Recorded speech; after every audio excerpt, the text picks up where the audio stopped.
Hello, my beautiful friends. I am Bleadon-Maffei with Illuminating Souls, welcoming you to this episode of Sleepy Bedtime Blessings, a podcast designed to help you rest, relax, and fall asleep, all while deepening in your connection with your beautiful team of angels who love you so. I am an angelic practitioner, a spiritual teacher, and an encourager of souls. And I just love the work that I get to do in the world. I facilitate one-on-one angel sessions. I offer soul mentoring and a variety of classes designed to inspire your spirit. And you can learn more at my website, illuminatingsouls.com, where you can also sign up for my mailing list. I offer a new class about every 6 weeks or so.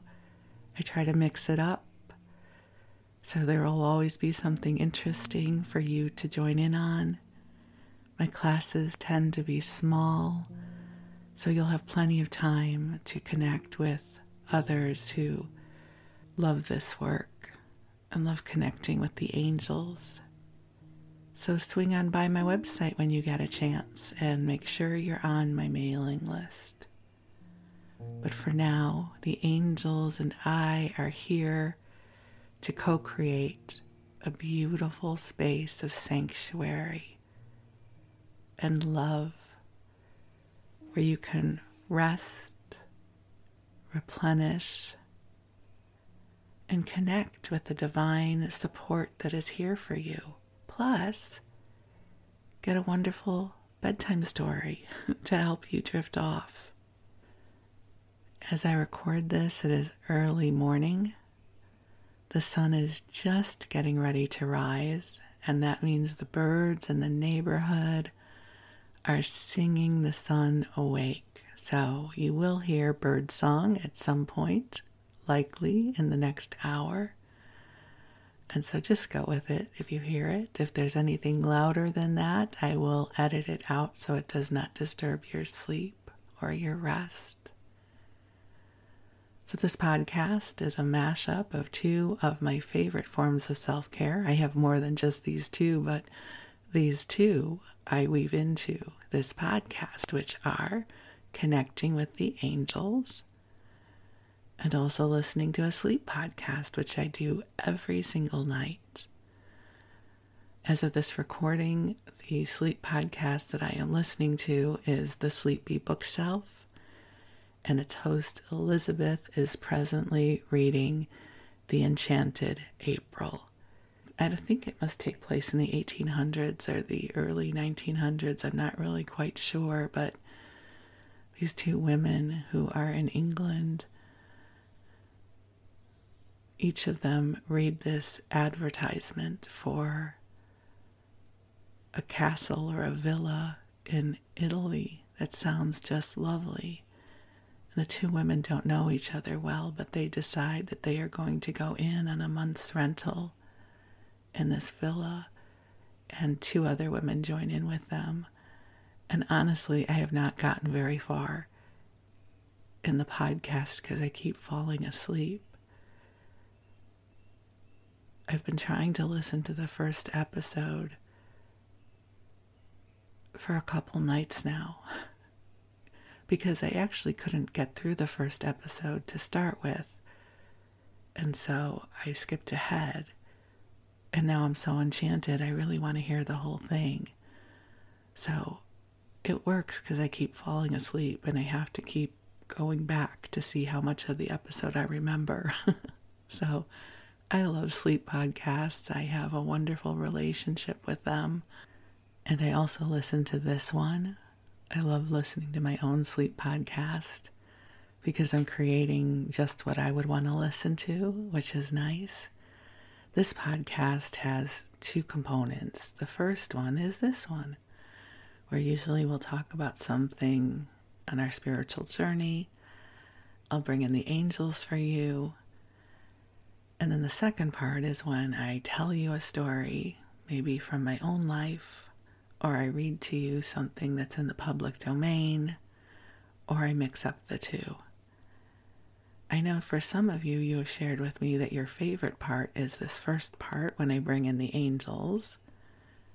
Others of you have told me that you love the stories, and you have shared with me what some of your favorite kinds of episodes are. A lot of times when I listen, I go right to the story time. I love the part with the angels, but I do that every day, so I love to go to the story time because it makes it easier for me to drift off. So however you are guided to use this podcast, you have my heartfelt blessing. Whether you listen to it during the day so it can keep you company, or you use it as a sleep aid. I am just grateful to have this time with you. A couple of housekeeping things, just because I don't ask very often, I just thought I would put it out there. If you are enjoying the podcast, if you would consider leaving a review on iTunes, that would be awesome. Or sharing the podcast with a friend. We are growing through word of mouth. And then, you may not have noticed yet, but I have recently uploaded all of the episodes to YouTube. YouTube is getting in the podcasting business, and I'm not quite sure how it all works, but if you go to YouTube and you search for Sleepy Bedtime Blessings podcast, you will find this podcast there. And if you will subscribe to it on YouTube, that would be terrific. If you search for just Sleepy Bedtime Blessings, it might not give you this podcast yet. There's a bunch of other things it pulls up, so make sure you ask for Sleepy Bedtime Blessings podcast, and then hopefully you will see this show up on your feed on YouTube. You know, I haven't really had the energy or the impetus to market this in traditional ways. So I'm just asking the angels to be my marketing committee and you. So wherever you consume this podcast, leave a review, subscribe, like all that good stuff. Just interact with it. And I would be very grateful. So thank you. So now about the angels. Let's bring them in. I don't know about you, but this energy is so interesting. As I record this, it is mid-April 2023. And I really don't know what to make of this energy. I have felt tired. I have felt like my head is in the clouds. You know that term when, for me, I just don't feel terribly grounded. I don't feel focused. I'm so contented to do absolutely nothing. Between you and me, I love not doing anything. I have always loved not doing anything. Just kind of wandering through my day, doing whatever sounds good in that moment. I love not having an agenda or having a to-do list. You know that old adage that says if you want something done, give it to a busy person? I think there's a lot of truth in that because I don't know how productive I am, and I'm really okay with that. Anyways, I don't know what that has to do with the angels right now. I was talking about the energy, and I am just floating. When I used to swim, it makes it sound like I was a competitive swimmer, and I never was. I mean, when I used to go to the pool when I was younger, I loved to float. I love the feeling of floating and having my body be held aloft by the water and feeling the currents of the water moving me. And if I was outside, getting to look up at the sky and the clouds while I floated. It is so lovely to float. And I feel like this energy right now is inviting us to float. There's this wonderful card in the Osho Zen Tarot deck that I've shared with you about before. It is called the No-Thingness card. It's a play on the word nothingness, but it says No-Thingness. And it's an entirely black card, which on the surface may seem ominous because all of the other cards have these beautiful, colorful, vibrant illustrations. And then you have this black card. It says No-Thingness. But the beauty of the card is what it represents is that space in between breaths. That moment of stillness right before a new universe is created. And I find these experiences of no-thingness to be so powerful because there is this stillness. It's a stillness often, I experience it anyways, within myself. As someone who has always struggled with productivity to be productive, I often judge these times of no-thingness, that I'm unfocused or lazy, I'm not getting enough done, and usually it's because I have received an energetic invitation to float for a little while and allow myself to receive the buoyancy of this moment as I watch the clouds go by. Because sometimes we need time to be in the pause. We need to be in that place in between while we acclimate to all that has transpired. And we come into relationship with that which is being born. And this is what this energy feels like to me. So if you are finding that you are not incredibly productive right now,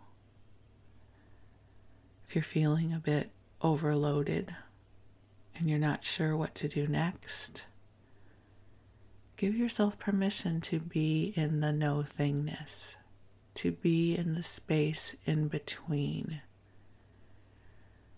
while we get recalibrated.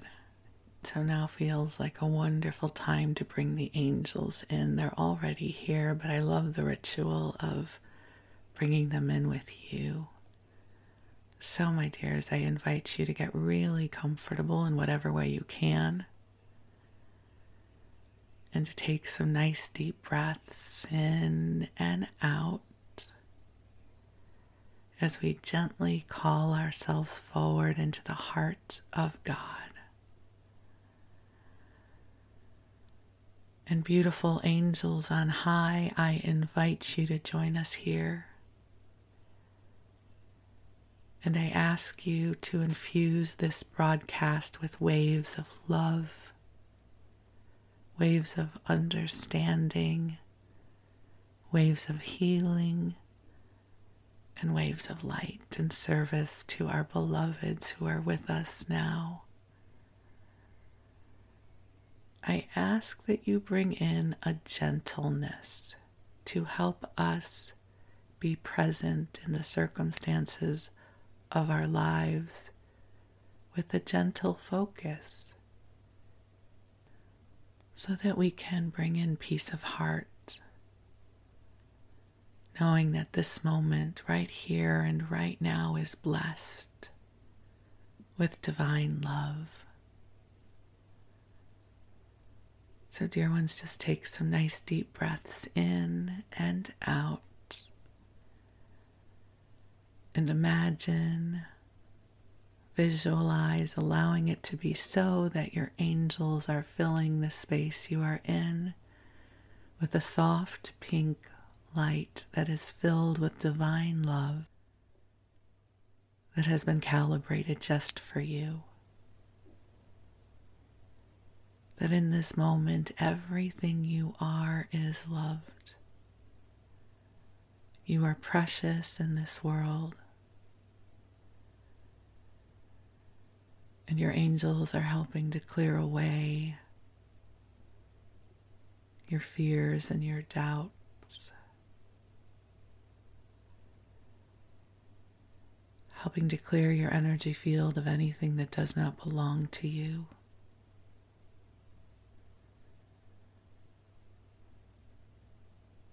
Anything that is no longer serving your highest and best good. And just breathe as the angels infuse you with this beautiful light. And this beautiful light can expand to those you love. And you don't have to expand it. The angels will do it for you. So if there are any prayers that are in your heart for those you love, just place them into the light. And the angels will expand the light wherever it is needed.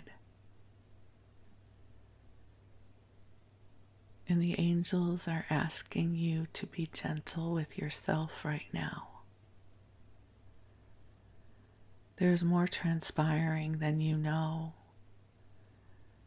And what they mean by that is we are multidimensional beings and we experience linear time multidimensionally. So there are the things that you are aware of in your life right now. But we are also moving through a time of expanded consciousness that is happening on the astral realm.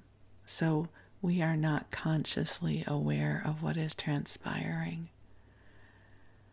But it's almost as if our operating systems are being upgraded. And it takes time to acclimate to these changes. So if you are feeling that you're a little unfocused, if you are wanting to float, as I mentioned earlier, the angels say that's okay. It does not mean that you are not on purpose. There are times of deep productivity and there are times for quiet. And right now is one of those quiet times, even if you are super busy. You just may feel that you're ready to rest. And to not worry about that. It's okay. It's okay. Your energy will return to you soon. There are new adventures that are being born for you. So take a deep breath in and feel how much love is here for you. That there are sparks of inspiration that are being seeded in your name. New adventures are being born for you. This life is filled with joy and love for you. So take a deep breath in all the way down to your solar plexus and release. Release and know that your prayers and intentions and hopes and dreams are heard loudly in this universe. And your angels are watching over you and supporting you in ways you cannot even begin to imagine. And while you rest, your angels are going to take good care of you. While you dream and you're on the astral realm, you will have the opportunity to come into brighter consciousness So perhaps you will awaken tomorrow morning or the next time you awake with more inspiration and insight and on purposeness and the right time and space. So don't worry so much. The angels have your back and they're taking really good care of you. And so, my beautiful ones, you rest. And if you are ready to drift off to sleep, give yourself permission to do so. And while you do, we're going to go to story time. And I'm going to read to you and share some stories with you.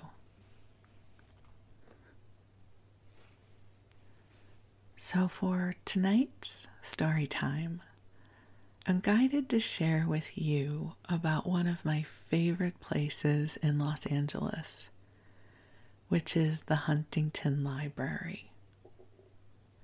To call it a library does not begin to describe the magnificence and the magnitude of this place. I first found out about the Huntington Library from my mom. She was coming to visit me, and this would have been in the late 80s. So I would have been in my 20s, my late 20s. At the time, I found value in places like Spago and glitz and glamour, and my mom was coming to visit me, which I was really looking forward to. And she kept talking about how she wanted to go to the Huntington Gardens, because a huge part of the Huntington Library are its botanical gardens, which never really held a lot of appeal for me, especially at that age stage. And I just sort of did an inner eye roll, and I thought this was something boring my mother wanted to do, but she was coming to visit me, and so we would go. And so I probably grudgingly and not at all graciously set it up for us to go to the Huntington Library and Gardens. I really had no idea how beautiful it would be, and that it would start this love affair for me of this place. So it's in San Marino, which is right next to Pasadena. If you know anything about LA, that's where it's located. And let me just say, if you live in that area or you're visiting and you've never gone, it is absolutely worth your time to go. So, for story time, I'm going to share with you about the Huntington Library and Gardens. I'm going to read to you some articles that I found from the early 1900s when it was just getting started. And so we'll take an adventure together. I guess I'll first start off by sharing with you about some of my favorite experiences of the Huntington. So Los Angeles is very urbanized.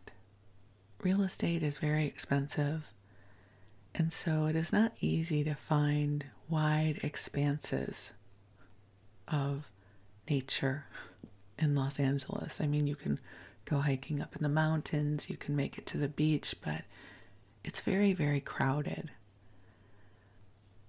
The library and gardens are set on hundreds of acres.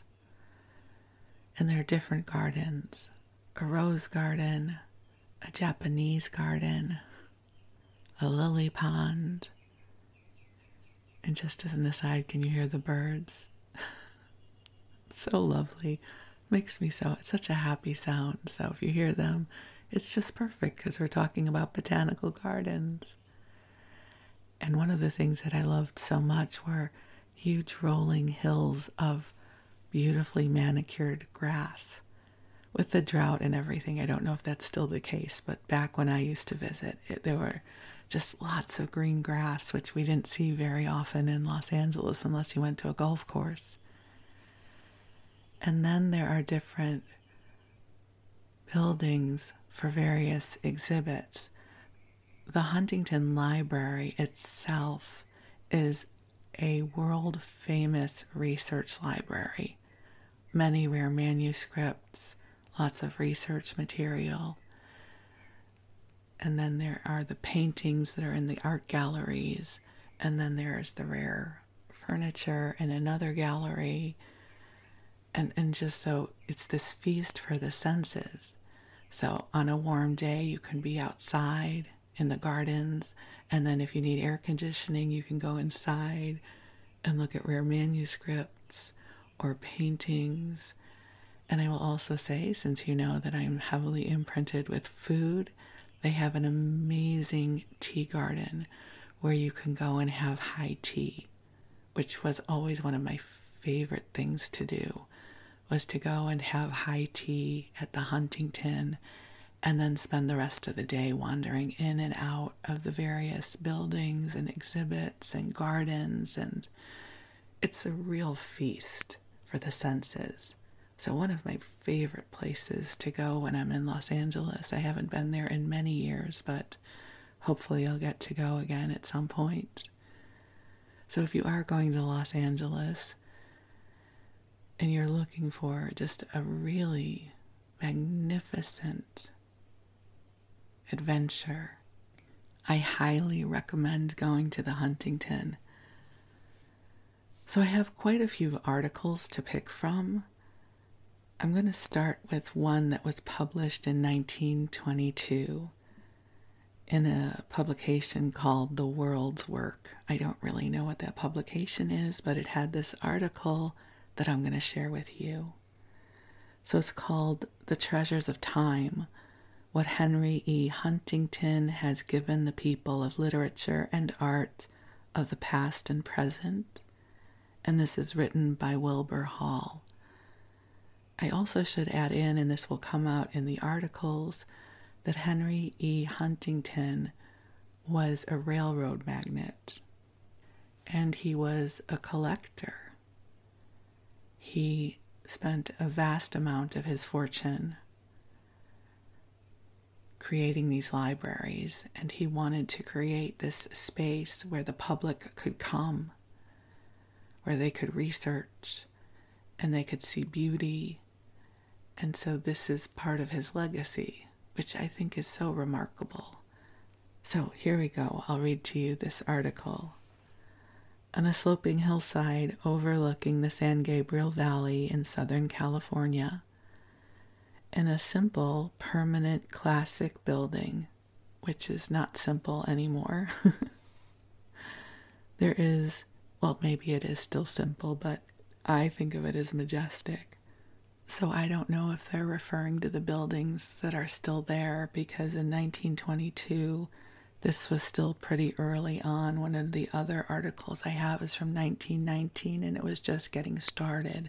So I don't know where this is in the life cycle of the birth of the Huntington. So, sorry, I digress. Let's go back. So in a simple, permanent, classic building, there is beginning to take form what must grow to be one of the fountainheads of cultural information of America, and one that will stand comparison someday with any in the world.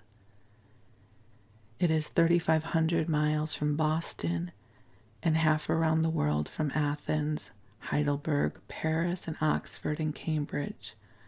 But scholars are already looking westward, and some of them even now making inquiry at the nearest transportation offices as to the fares, tariffs, rates, and schedules to San Marino.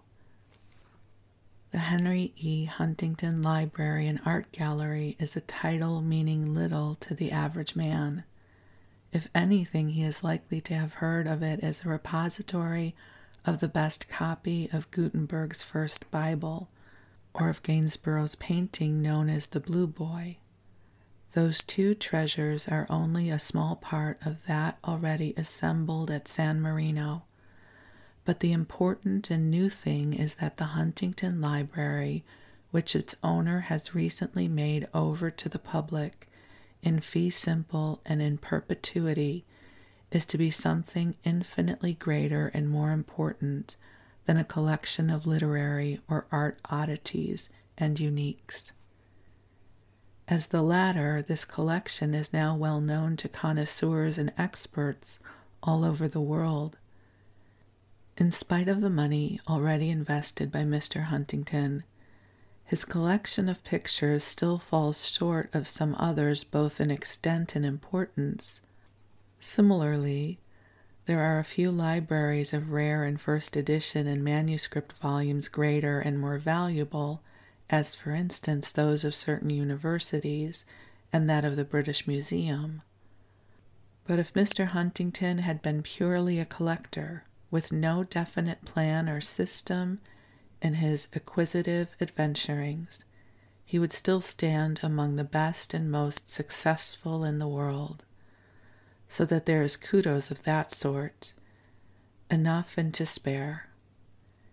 He is, on the contrary, probably the foremost in all the world, as a gatherer in one place, to which the scholarship of the world is invited and will continue to be, of paintings and books that will, when the project is carried to its logical conclusion, present in originals a purview of the world of painting and of literature and history.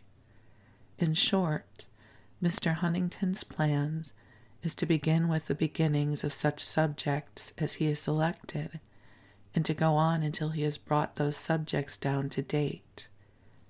This is the big thing that the Huntington Library and Art Collection means. Mr. Huntington himself, to get the background first, is a man who inherited money and responsibilities and large opportunities from his uncle, the late Collis P. Huntington, one of the railroad pioneers of America. To his inherited wealth and power, he brought, and I don't know how to say this word, even though I've read it a million times, indefatigability. Okay, sorry. I know that's probably an easy word to pronounce. Indefatigability and business genius, and in the last 30 years he has greatly increased his fortune and his influence. He became a collector without purpose or plan, but as he increased his acquaintance with the works of art and letters and with other collectors, and became more and more in touch with scholars, libraries, curators, educators, and men of learning, a purpose shaped itself.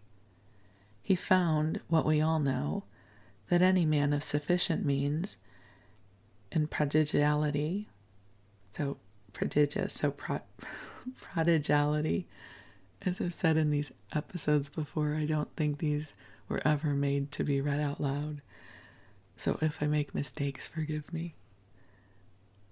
Not that you would judge me harshly, but you know what I mean. Okay, so back to Mr. Huntington. So he found what we all know, that any man of sufficient means and prodigality could buy original paintings and rare or unique books. There was in that avocation a certain thrill and satisfaction for itself.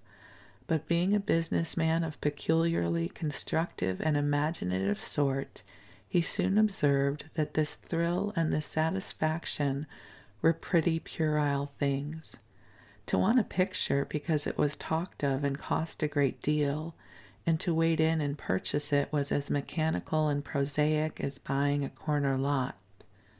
But to want a picture or a book because its possession would mean the completion of a link in a chain of purchases, which when completed would tie up into a constructive and culturally valuable series with no rival in the world, was more than an avocation. It was something as creative in nature and worth as the book he bought or the painting he coveted. To get exactly the significance of what Huntington's collecting came to be, let us take American history, one of his special subjects. By paying $1.2 million, he obtained the library of the late E. Dwight Church of Brooklyn, an immensely valuable and interesting one, intrinsically worth more even than the price paid. In that library, for example, is the original manuscript of Benjamin Franklin's autobiography. Not the first book printed, but the manuscript Franklin wrote with his own hand. As an item in a collection, that manuscript has an interest any layman can appreciate, the more so if he can have the privilege of holding it in his hand and perusing its faded lines with his imagination fired by the tremendous fact.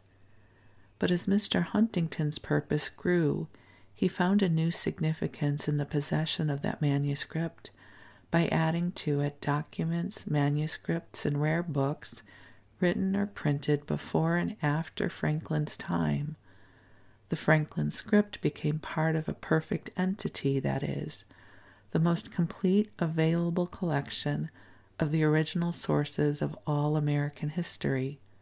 Already in pursuance of this project, the library contains 4 editions of the Letter of Columbus announcing the discovery of a new continent, all of them printed in 1493, also 5 editions of the Novus Mundus of Americus Vespucius, giving accounts of his voyages, and 3 editions of, I'm not going to pronounce this well, Cosmographia Introductio, in which the first time the Christian name of Vespucius was employed to furnish the name of the new country. And beginning there, says Dr. Cole whimsically, we come down with a pretty complete chain to the point where we now have orders outstanding for a history of America that is not yet written. That, as regards American history, is the Huntington Project. As this purpose shaped, collecting became more than a hobby, a means of self-gratification. It became an intricate and complex business all by itself. Mr. Huntington himself had neither the foundation of scholarship nor the time to master so great a subject, but his trained intelligence could discern what knowledge was needed, and his money could engage the men who possessed that knowledge. The result was the beginning of a staff of experts, beginning with the late George D. Smith, who acted as his agent in many of his largest purchases, then with the addition of Dr. George Watson Cole, one of the most scholarly and expert librarians and bibliophiles in America, and later still by others until the present staff numbers some 14 men who are constantly at work in augmenting and cataloging the library alone.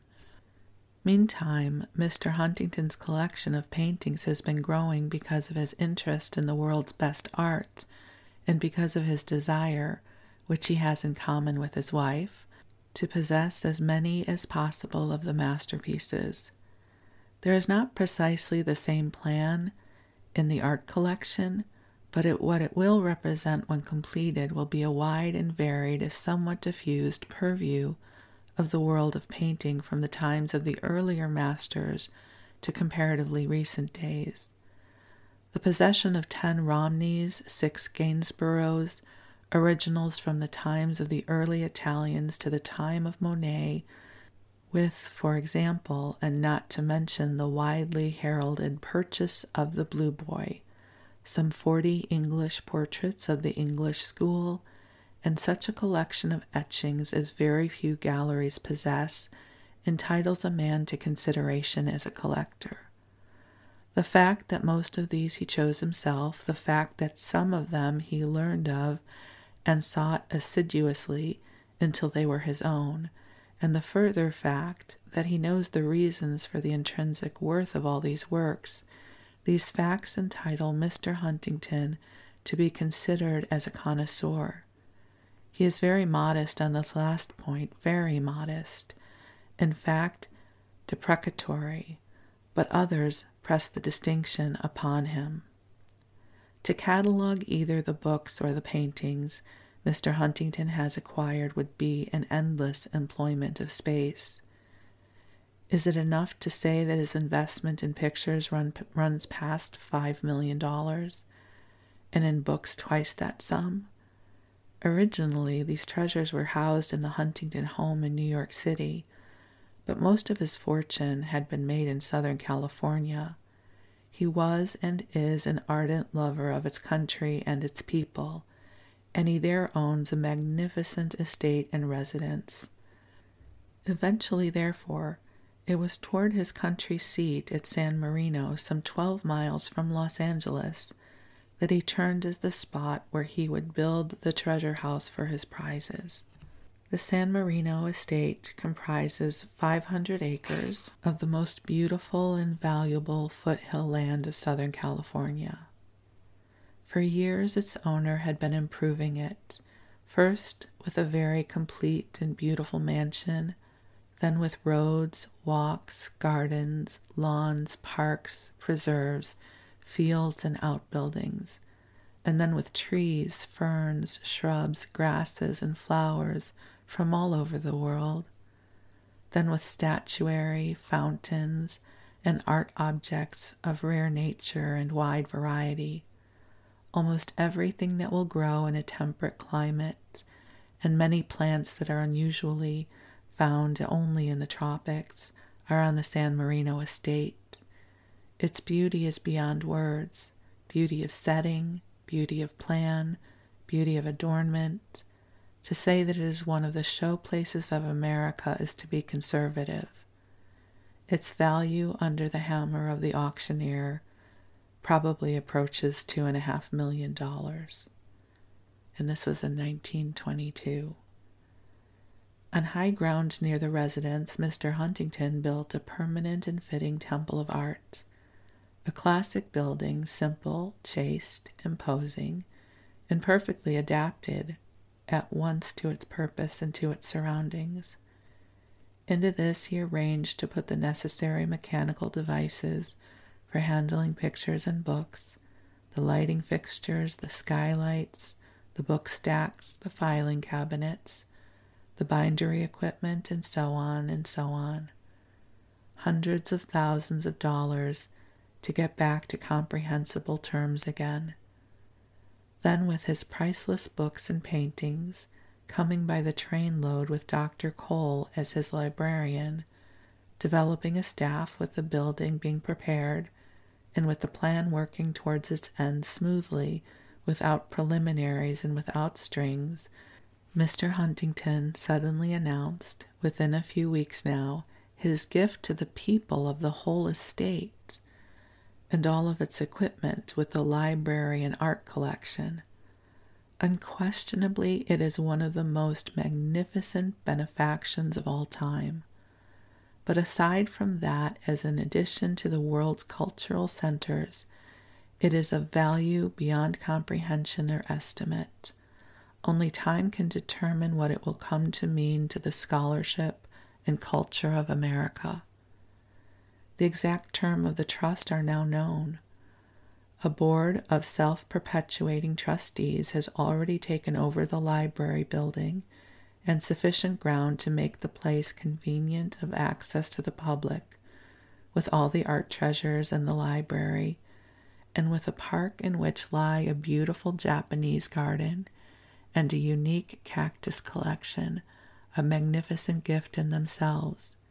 In addition, the board has accepted a considerable acreage, largely orange groves, which it may cultivate for the benefit of the trust or may sell. Finally, on the death of Mr. Huntington and of his wife, the board will automatically come into possession of the entire property, including everything. The art treasures are not, for the time being, accessible to the public. They are in the residence and, according to Mr. Huntington's wishes, will always remain there. That wing of the library building devoted to art will be used only for the housing of loaned collections and the like, but the plans for the development of this activity are not yet formulated. Work on the library is being pressed. Steel stacks for the accommodation of 2,500,000 volumes are now being built. In fact, almost completed. The drawings for the furnishing of the reading room, seminar rooms, and places for special collections or purposes are already made, and some of the necessary furniture ordered. Meantime, in one wing, Dr. Cole and his staff are working steadily to have the whole library ready for use at the earliest moment. As an indication of the open-handedness of the donor and of the earnest purpose of Dr. Cole, it may be said that as fast as books, manuscripts, or documents are unpacked and listed, they are put on the temporary shelves and made accessible to the public. There is to be no waiting for a formal opening of indefinite date. If what one wants is there, one can walk in and use it. And already 30,000 or 40,000 volumes are in place.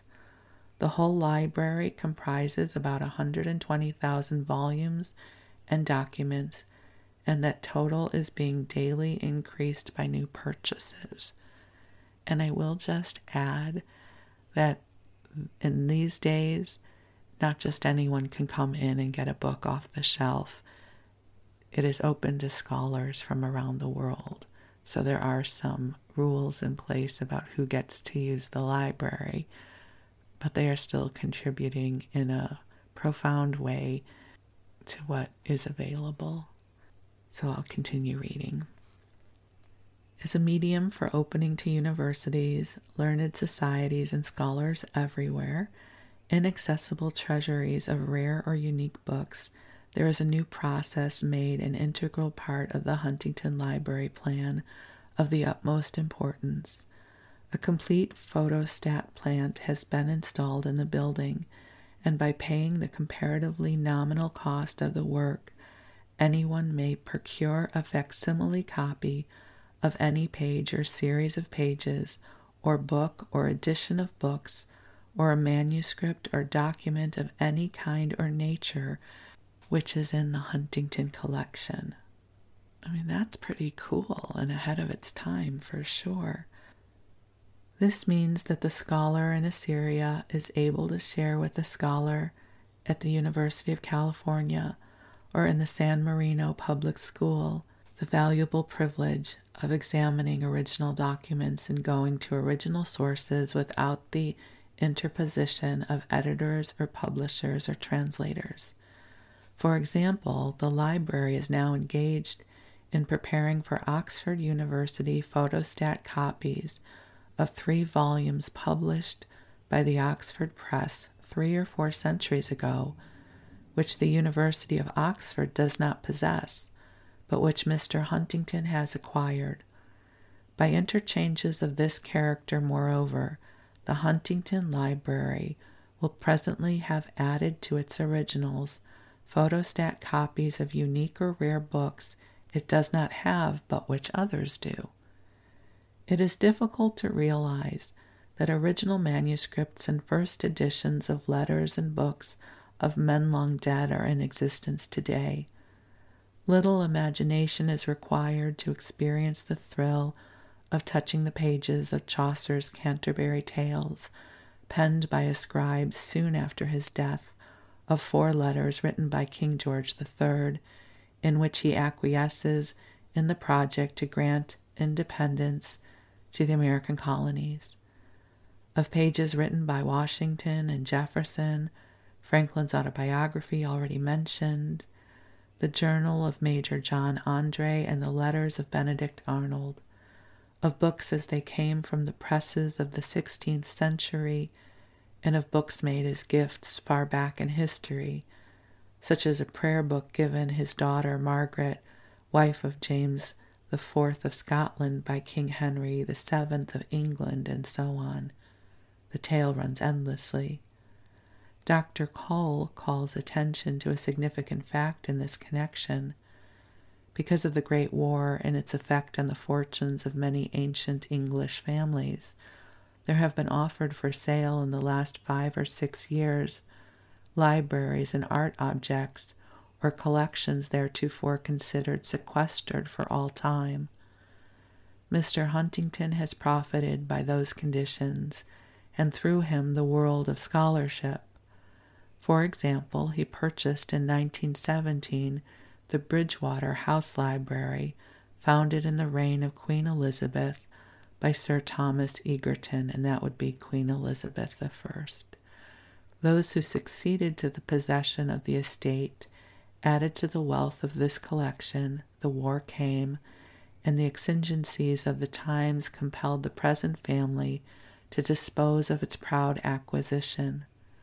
Some conception of the extent of the Huntington Library and of its importance as a unit of original sources may be derived from the fact that Dr. Cole, the librarian, spent years preparing an index of the library of the late E.D. Church, which is printed in 7 larger volumes, and that Mr. Huntington brought the church library as a whole, together with those of William Howe, Frederick Halsey, and Beverly Chew, and large selections from the equally famous libraries of Robert Hoe, Thomas J. McKee, and Henry M. Poor, and 4 or 5 libraries, or large parts thereof, of ancient English families. As far as American history is concerned, it is doubtful if there is a more complete collection in any other one library, and the English literature treasury compares most favorably with any outside of a few public museums or libraries, national in ownership. This is the Henry E. Huntington Library and Art Gallery, with its costly permanent home and rich surroundings. And then it just ends with yours, exclamation point. So just a few reflections on that. Isn't it amazing that he had this vision and the means to see it through, to create this incredible repository of art and literature and wisdom that is still present today? One of the other things about the Huntington that I was thinking about, to go there you have to make parking reservations because they have a limited number of parking spaces. And that is one of the reasons that if you do go visit the Huntington, it is almost never crowded. Because it is hundreds of acres, the number of guests that they let in at any one time is limited. It's not that it's a hot ticket and you can't get in, so that's not what I mean. But for instance, if you want to go to Muir Woods up here in the Bay Area, you make parking reservations because they have a limited number of parking spaces. And so I seem to recall that that's the way you buy tickets or something. They limit the number of tickets or parking spaces. I don't know, maybe you don't need parking reservations, but anyways, there's a limited number of spots that they open up each day for people to go in. At least that's how I recall it. If I'm getting that wrong, my apologies. The thing that does stand in my mind, though, is how it never felt crowded. Even if we went on a Sunday when everybody was there, there was more than enough room for everyone. You know, it's not like you go to Disneyland and you're bumping into other people. The other thing I remember is how absolutely enchanted I would always be by the books and the literature they would have on display in the library section. So it's not a library like your local library where you go and take a book off the shelf. That kind of access, my understanding is it's limited to scholars. But they would have behind glass different volumes and letters displayed, and you could look at them. And I just found it fascinating to be able to look at something that was written in the 1500s. And I would always spend the most time in that wing. I just always found that enchanting because remember, I first went before there was the internet. You know, now we have this thing called the World Wide Web and Google Books and all of these other projects that make all of this stuff available. But this is way before that was an option for us. So if you go to Southern California, make some time for the Huntington Library and Gardens. And the high tea is awesome. It's really beautiful there. And it has a special place in my heart. And you know what? I have some other articles I can read in another episode. And you know what? I thought I would go to their website and pull this up about visiting because I wasn't sure about the parking. So this is what it says. It's open 10 a.m. to 5 p.m. every day, but it's closed on Tuesdays. Capacity is limited daily. Weekend reservations are required. There are no walk-ins. And reservations are strongly recommended for weekdays. So for adults, it's $25 on weekdays to go in, $29 on weekends. If you're over 65, there is a senior rate. There's also a military and student discount. Also, children under 4 are free. You can become a member. And they are closed on certain holidays, and parking is free. So I guess you make the reservation to enter. And they said beginning April 1st, free valet assist parking, also known as stack parking, will be used to maximize available parking spaces at the Huntington during peak weekend times. So there you go. So make your reservations ahead of time. I loved going to the Huntington so much. I will also say if you go to bring water, I don't know if they allow you to bring it. I think they do. But I remember always wanting a water bottle with me. Regarding dining, they do have like a coffee shop. You're not allowed to bring outside alcoholic beverages. Oh my gosh, and the Rose Garden Tea Room is currently closed for renovations, opening spring 2023. So perhaps by the time you go, the tea room will be open again. I loved the tea room, although I wouldn't really be able to eat there now, but loved it. So it's opening on May 24th. So perhaps by the time you hear this episode, it'll already be open. That was the first place I ever had high tea. I didn't know what high tea was. And ever since going there, I have been a fan of high tea. I think it was one of the first places I ever had a scone with clotted cream. And I tried. Anyways, I'm not going to get into food. You know me. I could talk about that for another hour. But anyways, that's the Huntington Library and Gardens, one of the most enchanting places I've ever been. And I'm glad to be able to share this with you. This is just, to me, perfect fodder for falling asleep and resting and replenishing. So my beautiful friend, I wish you love. I am so deeply grateful for you. We'll visit again soon. So thank you and blessings to you.